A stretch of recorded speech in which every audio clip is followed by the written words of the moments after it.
John Wesley గారు ప్రకటన గ్రంథ ధ్యానాల గురించి చెప్తూ ఆఖరు రోజున పరలోకాన్ని గురించి చెప్పడం జరిగింది.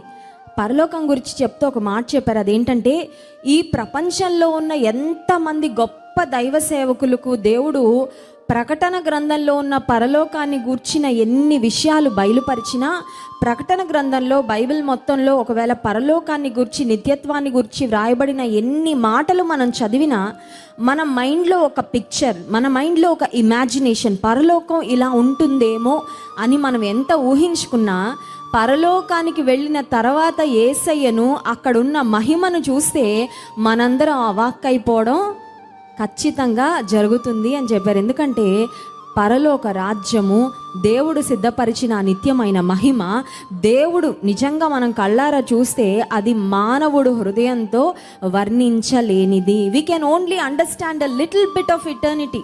దేవుడు మన కొరకు సిద్ధపరిచిన నిత్యత్వంలో మనకి ఇప్పుడు అర్థమవుతుంది చాలా తక్కువ.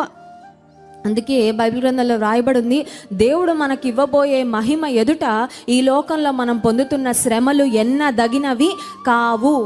దేవుని కొరకు ఒక మాట భరించడానికి నీకు ఒక అవకాశం వస్తే గుర్తుపెట్టుకో, ఇక్కడ నువ్వు భరిస్తున్న నిందకు నీకు ఒక రోజు మహిమ రాబోతుంది. హల్లెలూయా.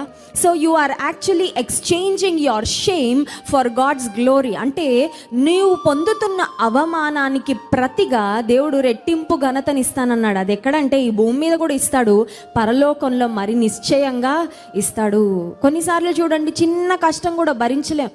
దేవుని కొరకు చిన్న కష్టం ఎవరైనా పొందుకుంటే కొంతమందిలో ఒక అనుమానం వస్తుంది. అదేంటంటే, యేసు ప్రభులోకి వచ్చినందుకే కదండి కష్టాలు, వెనక్కి వెళ్ళిపోతాను, ఐ విల్ గో బ్యాక్, నా పాత జీవితానికి వెళ్ళిపోతాను. ఒక తమ్ముడు మందిరానికి వస్తూ ఉంటాడు. ఒకప్పుడు తాగుబోతుగా తిరుగుబోతుగా బ్రతుకుతూ ఉండేవాడంట, పాపపు జీవితాన్ని జీవిస్తూ ఉండేవాడినక్క. కానీ మందిరానికి వచ్చిన తర్వాత, దేవుని వాక్యాన్ని వినడం ప్రారంభించిన తర్వాత నా జీవితాన్ని మార్చుకున్నాను, అన్ని అలవాట్లు మానుకున్నాను. అయితే ఇప్పుడు ఏంటంటే, తాగి పడిపోతూ ఇష్టానుసారంగా తిరుగుతున్న వాళ్ళందరూ లైఫ్ బాగుంది, నాకు అంతా బాగానే ఉంది, కానీ పెళ్ళి మాత్రం అవ్వట్లేదక్క.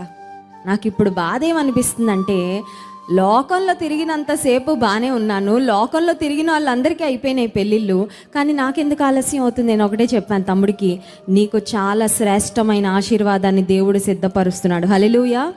చూడండి, షాప్లోకి వెళ్ళి ఏదో ఒకటి కొనుక్కొని రావడం ఈజీ, కానీ నాకు ఇలా కావాలి, ఇలా ఉండాలని శ్రేష్టమైంది కొన్నిసార్లు ఎన్నుకోవాలంటే, సిద్ధపరచుకోవాలంటే సమయం పడుతుంది. కొన్నిసార్లు నీ జీవితంలో దేవుడు ఎందుకు ఆలస్యం చేస్తున్నాడంటే, he is taking time to prepare the very best. శ్రేష్టమైనది నీకు ఇవ్వాలని ఆలస్యం అవుతుంది. అలాంటి పరిస్థితుల్లో భక్తిహీనులతో నిన్ను నువ్వు ఎప్పుడు కంపేర్